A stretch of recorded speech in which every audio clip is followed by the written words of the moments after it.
OIC کی executive committee کا ہنگامی اجلاس تھا جس پہ فلسطین کی بگڑتی ہوئی صورتحال پر تبادلہ خیال کیا گیا۔ میں نے بطور پاکستان کے وزیر خارجہ پاکستانی غمزدہ عوام کے جذبات کی ترجمانی کی اور وزیر اعظم کی خواہشات کے مطابق پاکستان کا نقطہ نظر دو ٹوک اور واضح الفاظ میں پیش کیا۔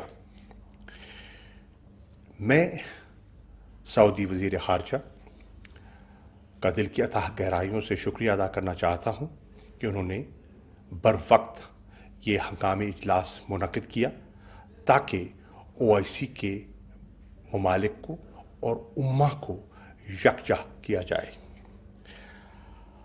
حضرت قائد اعظم محمد علی جناح کا فلسطینیوں کے ساتھ جو لگاؤ تھا اور ان کے حقوق کے لیے جو وہ آواز بلند کرتے رہے، وہ آج بھی ہماری خارجہ پالیسی کا اہم ستون ہے اور رہے گا۔ فلسطینیوں کے خلاف اسرائیلی جارحیت کی جتنی مذمت کی جائے کم ہے۔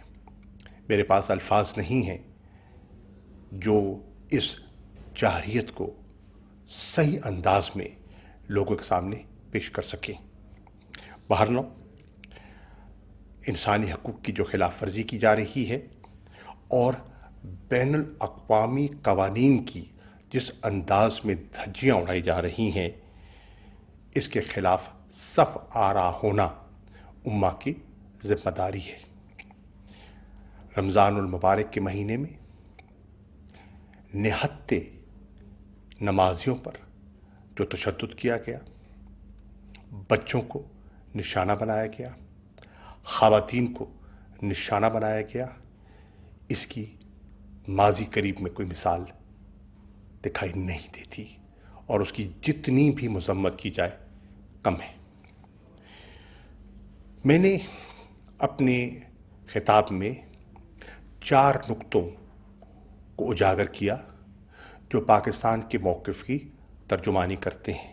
نمبر 1، میں نے مطالبہ کیا کہ عالمی برادری فی الفور حرکت میں آئے اور اسرائیل جو طاقت کا استعمال کر رہا ہے اسے فی الفور بند کروایا جائے۔ سیز فائر ہماری ترجیح ہے۔ میں سمجھتا ہوں کہ یہ جارحیت ناقابل برداشت ہے اور پاکستان ہر فورم پر اس آواز کو بلند کرے گا۔ میرا دوسرا مطالبہ تھا کہ اقوام متحدہ کی سلامتی کونسل، جنرل اسمبلی اور ہیومن رائٹس کونسل کی جو قراردادیں ہیں ان پر فوری عمل درآمد کروایا جائے۔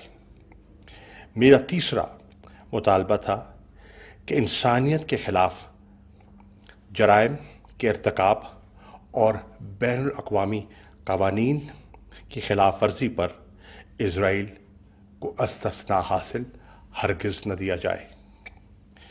میری چوتھی جو گزارش تھی وہ یہ ہے کہ جارحیت کے مرتکب اسرائیل اور مظلوم فلسطینیوں کو ایک صف میں کھڑا کرنا ناانصافی ہے۔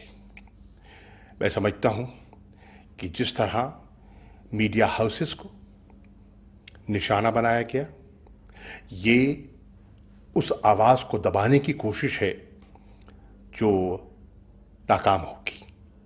آپ دیکھ رہے ہیں کہ آج کے زمانے میں سوشل میڈیا کے اس دور میں سچائی کو لوگوں کی نظروں سے اوجھل کرنا ناممکن ہے۔ میری کل فلسطین کے وزیر خارجہ سے ٹیلی فون پر بات ہوئی، تبادلہ خیال ہوا۔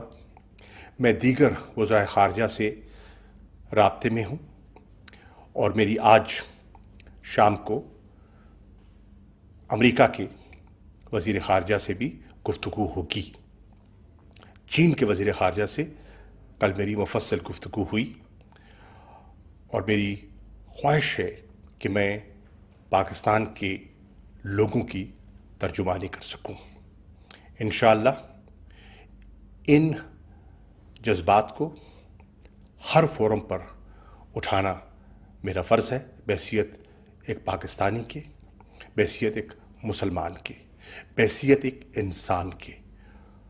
اور میری دعا ہے کہ اللہ تعالیٰ پاکستان کو سرخرو فرمائے کہ اس گھڑی میں ہم فلسطینیوں کے ساتھ کھڑے دکھائی دیں اور ان کے درد میں ان کا درد بانٹنے کی اللہ ہماری قوم کو طاقت اور صلاحیت عطا فرمائے۔ ناظرین، وزیر خارجہ کی بریفنگ سے یہ ثابت ہوا ہے کہ فلسطین کے معاملے پر پاکستان کا جو موقف ہے وہ دو ٹوک ہے، اور انہوں نے یہ بہت واضح الفاظ میں کہا ہے کہ اسرائیل فوری طور پر غزہ پر جاری جارحیت کو ختم